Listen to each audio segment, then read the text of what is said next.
Bind ಮಾಡಿ ಒಂದು colour ಹೋಗ್ಲಾರ್ದಂತ ಅವ್ರದ್ದು ಒಂದು ಕೆಮಿಕಲ್ಸ್ ಇರ್ತದೆ.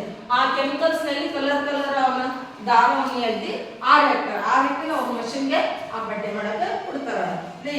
ಕರುನಾಳು ಅಂದ್ರ ಪಿಟಿ, ಇಂಗ್ಲಿಷ್ ಪಿಟಿ ಅಂತಾರೆ. ಅಂದ್ರೆ ಅಯ್ಯೋ ಎಲ್ಲಾದ್ರೂ ಕಂಡ್ರು ಅಯ್ಯೋ ಪಾಪ ಅನ್ನೋದು. ಒಬ್ರು ದುಷ್ಟರಿರ್ತಾರ, ಏನಾರು ಅಚಾನಕ್ ಏನಾರ ಆಗಿ ತೊಂದರೆ ಆಗಿದ್ರೆ ಅವ್ರು ನೀವು ಬೇಡ ಇರ್ತಾರ, ಅವ್ರಿಗೆ ಆಗ್ಬಿಟ್ಟಿರ್ತಾವ್ರಿ ಮಸ್ತ್ ನೋಡ್ರಿ ಅಂತೇಳಿ ನೋಡೋದು ಮಾರಾಟ. ನಿಮ್ಗೆ ಅಪೋಸ್ ಪಾರ್ಟಿ ಯಾರಿದ್ರು, ಅವನು ಏನೋ ಆಕ್ಸಿಡೆಂಟ್ ಆಯ್ತು, ರೋಡ್ನಲ್ಲಿ ಬಿದ್ದ, ಯಾರು ಇಲ್ಲ ಅಂದಾಗ ಅಲ್ಲಿ ನೀವೇನ್ ಮಾಡ್ಬೇಕು, ಮಾನವೀಯತೆಯನ್ನು ಮೆರಿಬೇಕು. ಮಾತಾಡದೆ ಇದ್ರು ಅವ್ರಿಗೆ ಎದ್ದು ಕುಂದಿಸಿ ನೀರ್ ಬೇಕು, ಆಂಬುಲೆನ್ಸ್ ಕರ್ಕೊಂಡು ಹೋಗ್ಬೇಕು, ಎಲ್ಲ ಹೆಲ್ಪ್ ಮಾಡ್ಬೇಕಾಗಿತ್ತ. ಅದಕ್ಕೆ ನಾವೇನೈತಿ ಕರುಣಾಳು ಅಂತ ಕರಿತೀವಿ, ದಯಾಮಯ ಅಂತ ಕರಿತೀವಿ. ಇದನ್ನ ಕನಿಕರ ವ್ಯಕ್ತಪಡಿಸ್ಬೇಕು. ಪೀತಾಂಬರ ಎಲ್ಲೆಲ್ಲ ಪೀತಾಂಬರ ಕರಲಿ ಅವರಂತೆ ಅಂದ್ರೆ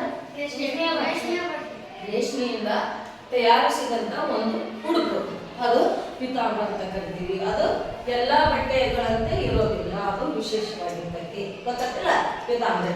ಈ ಫಸ್ಟ್ ನೀವೇನ್ ಮಾಡಬೇಕು, ಇಲ್ಲಿ ಲೇಖಕರ ಪರಿಚಯ ಆದ್ಮೇಲೆ ಈ ಪದಗಳ ಅರ್ಥವನ್ನು ಬರೆದು ಇನ್ನು ಮುಂದೇನಾಗ್ತ ಪಾಠವನ್ನು ಕೇಳಿಬಿಟ್ಟು ಆ ಪಾಠದಲ್ಲಿ ಬರ್ತಕ್ಕಂಥ ಪ್ರಶ್ನೋತ್ತರಗಳನ್ನು ಚೆನ್ನಾಗಿ ನೀವು ತಿಳ್ಕೊಂಡು ಬರೀಬೇಕಾಗ್ತದೆ. ಗೊತ್ತಾತ? ಇಷ್ಟು ಕಂಪ್ಲೀಟ್ ಆಗ್ತದ?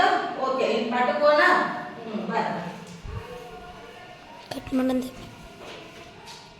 ಕಟ್ ಮಾಡಿ